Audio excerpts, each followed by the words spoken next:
तो प्रदेश के 6 जिलों में हुए जिला प्रमुख चुनाव में बड़ा उलटफेर हुआ है।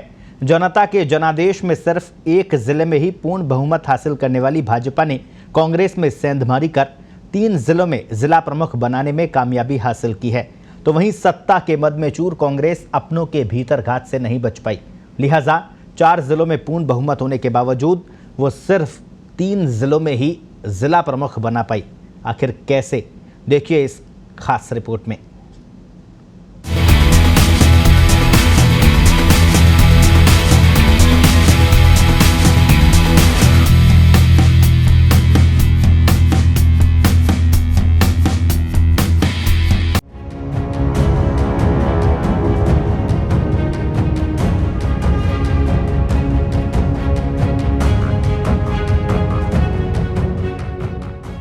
प्रदेश के 6 जिलों में जिला प्रमुख को लेकर तस्वीर साफ हो गई है।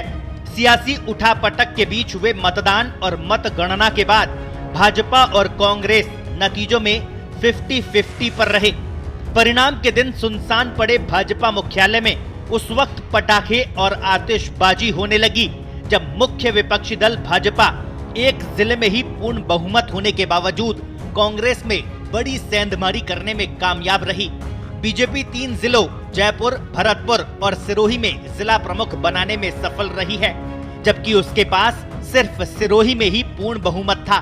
वहीं सत्ताधारी दल कांग्रेस को 4 जिलों में स्पष्ट बहुमत होने के बावजूद भीतरघात का सामना करना पड़ा। जयपुर में रमा देवी की बगावत और भरतपुर में निर्दलियों को नहीं साधने के कारण वो 3 जिलों जोधपुर, सवाई माधोपुर और दौसा में ही अपना जिला प्रमुख बना सकी। ऐसे में बड़ा सवाल ये, क्या कांग्रेस की बाड़ाबंदी प्रत्याशियों को एकजुट नहीं रख सकी? सवाल ये भी, क्या कांग्रेस में चल रही गुटबाजी का असर परिणाम में परिवर्तन लाने वाला साबित हुआ है? और सवाल ये भी, क्या परिणामों से कांग्रेस प्रदेशाध्यक्ष गोविंद सिंह डोटासरा की प्रतिष्ठा पर असर पड़ेगा? सबसे पहले बात जयपुर की करें तो यहाँ जिला प्रमुख का चुनाव सबसे रोचक रहा। यहाँ रमा देवी ने कांग्रेस से बगावत कर बीजेपी उम्मीदवार के तौर पर चुनाव जीता। दरअसल कांग्रेस ने सरोज देवी को उम्मीदवार बनाया तो चाकसू फागी क्षेत्र के वार्ड 17 से जिला परिषद सदस्य चुनी गई रमा देवी ने बागी होकर बीजेपी उम्मीदवार के तौर पर पर्चा दाखिल किया। कांग्रेस के ही एक अन्य जिला परिषद सदस्य जैकी के भी भाजपा के साथ जाने से बाजी पलट गई और जीती हुई बाजी कांग्रेस के हाथ से निकल गई। यहाँ जिला परिषद में कुल 51 सदस्य है। जिला प्रमुख बनाने के लिए 26 सदस्य चाहिए। कांग्रेस के 27 सदस्य जीते, लेकिन रमा देवी और जैकी के भाजपा में चले जाने से सदस्य संख्या रही 25, जबकि भाजपा के पास पहले 24 सदस्य थे। अब 2 कांग्रेसियों के बीजेपी में शामिल होने के बाद बहुमत का आंकड़ा भाजपा के पास हो गया और इस तरह रमा देवी भाजपा के उम्मीदवार के तौर पर जिला प्रमुख चुनी गई। मेरे ग्रामीण क्षेत्र में जो भी विकास की प्राथमिकता है सबसे पहले की होगी, मैं उसी पे वो करूंगी। सबसे पहले विपक्ष काफी मजबूत है, क्या सलाह है? देखो, विपक्ष मजबूत हो, मेरे को मेरा काम से वो है, जो मैं जिस फील्ड में हूँ उसमें काम करवाऊंगी। मेरे को विपक्ष से वो कुछ नहीं है और जो हमारे साथ हैं सबको साथ लेके हम काम करेंगे। आप कांग्रेस के टिकट पर चुनाव जीती है, लेकिन अब बीजेपी से आप जिला प्रमुख बनी है, तो किस तरह देखते हैं? देखिए, वो चीज़ उनकी भावनाएं जो हमें समझ गई, योग्य समझा कि हम कुछ कर सकते हैं, उनके साथ मिलके, तो हमने उनके साथ में काम करेंगे और आगे काम करते रहेंगे। जो भी विकास की प्राथमिकताएं हैं हम सबसे पहले उन्हीं पे करेंगे चालू। कांग्रेस के साथ कुछ इसी तरह का माजरा मुख्यमंत्री अशोक गहलोत के गृह जिले जोधपुर में भी देखने को मिला। यहाँ पार्टी ने ओसिया से विधायक दिव्या मदेरणा की मां और पूर्व मंत्री महिपाल मदेरणा की पत्नी लीला मदेरणा को उम्मीदवार बनाया, तो पूर्व सांसद बद्री जाखड़ की बेटी मुन्नी देवी और एक अन्य कांग्रेस सदस्य नेहा ने भी निर्दलीय नामांकन दाखिल कर दिया। इससे पार्टी में हलचल मच गई। हालांकि पार्टी के रणनीतिकारों ने दोनों को मना लिया, जिससे लीला मदेरणा के पक्ष में मतदान करवाकर पार्टी की लाज बचाई जा सकी। यहाँ कुल 37 जिला परिषद सदस्यों में से लीला मदेरणा को 21 वोट मिले, जबकि बहुमत के लिए 19 वोट चाहिए थे। ऐसे में लीला जिला प्रमुख चुनी गई। मदेरणा साहब की कार्यशैली पे ही काम करूंगी। मेरे पति 20 साल यहाँ जिला प्रमुख रहे हैं, मैं उनके अनुसार ही काम करूंगी। क्या लगता है जिस तरह से आज समीकरण बैठे, गणित सेट हुई और आज जो जीत का आंकड़ा आपने समीकरण तो हमें 16 कितनी तारीख को काउंटिंग हुई थी, उसी में हमें बहुमत दे दिया था। 21 लोग हमारे आए थे, 21 लोगों ने मतदान किया।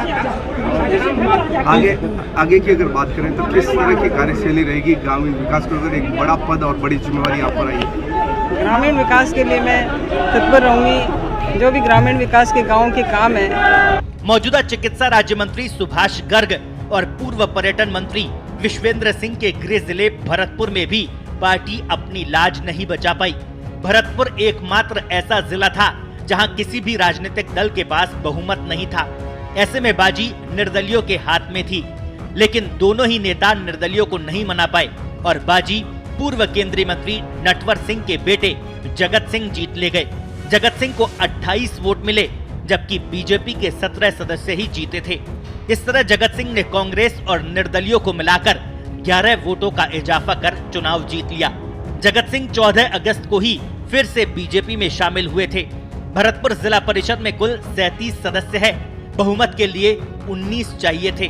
जगत सिंह को बहुमत से 9 वोट ज्यादा मिले। इतने कम समय में, एक महीने के अंदर अंदर हमारी पार्टी पूरी एक हुई और एक संकल्प को लेके हम इस चुनावी मैदान में हम उतरे और वो जो हमारा संकल्प है वो पूरा हुआ। आज भारतीय जनता पार्टी के 28 मत आए, कांग्रेस पार्टी की मात्र 9।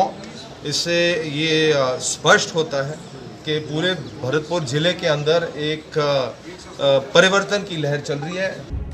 अब बात जयपुर से सटे दौसा जिले की करें तो यहाँ सबसे कीमती रत्न नीलम पर हीरा भारी रहा। कांग्रेस के हीरालाल सैनी ने कैबिनेट मंत्री परसादी लाल मीणा, ममता भूपेश और पूर्व मंत्री मुरारी लाल मीणा की लाज बचाने में सफल रहे। सैनी ने बीजेपी उम्मीदवार नीलम गुर्जर को हराया, उन्हें 16 जबकि नीलम को 13 वोट मिले। दौसा जिला परिषद में 29 सदस्य है। जीतने के लिए 15 सदस्यों के वोट चाहिए थे। कांग्रेस उम्मीदवार हीरालाल सैनी को 16 वोट मिले, जबकि कांग्रेस के 17 सदस्य जीते थे। कांग्रेस के एक सदस्य ने क्रॉस वोटिंग की। ऐसे में एक बार तो यहाँ भी पार्टी के लिए संकट हो गया था। गांव में हम सड़क, बिजली, पानी और रोडें बनवाएंगे और उनके विकास के लिए सर्वप्रथम प्राथमिकता रखेंगे। किसको श्रेय दोगे जिला प्रमुख बनने का? चारों को श्रेय देंगे। चारों विधायक है, मंत्री ममता भूपेश जी, मुरारी लाल मीणा जी, प्रसादी लाल जी और जिया खटाना जी और उड़ला जी को मैं पूरा सहयोग किया, उसको बहुत बहुत धन्यवाद है। इसी तरह सवाई माधोपुर में कांग्रेस की सुदामा मीणा और सिरोही में भाजपा के अर्जुन पुरोहित जिला प्रमुख चुने गए। दोनों ही जगहों पर पार्टी को पूर्ण बहुमत होने के कारण इनका जीतना तय माना जा रहा था। सवाई माधोपुर में कुल 25 जिला प्रमुख सदस्यों में से सुदामा को 17 वोट हासिल हुए। उन्होंने भाजपा प्रत्याशी बीना मीणा को हराया, जिन्हें सिर्फ 8 वोट ही मिले।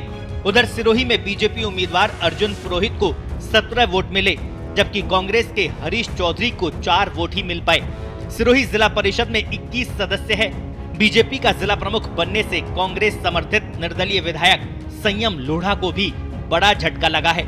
सिरोही का विकास ही हमारा लक्ष्य है और सिरोही के विकास में आदरणीय प्रधानमंत्री नरेंद्र मोदी जी ने जो मंत्र दिया है, उस मंत्र के माध्यम से सिरोही को विकास की गति में आगे दौड़ाएंगे और जो कांग्रेस की सरकार बनने के बाद में विकास के कार्य रुके हैं, उन विकास के कार्यों को आगे बढ़ाते हुए निरंतर सिरोही को गति मिले।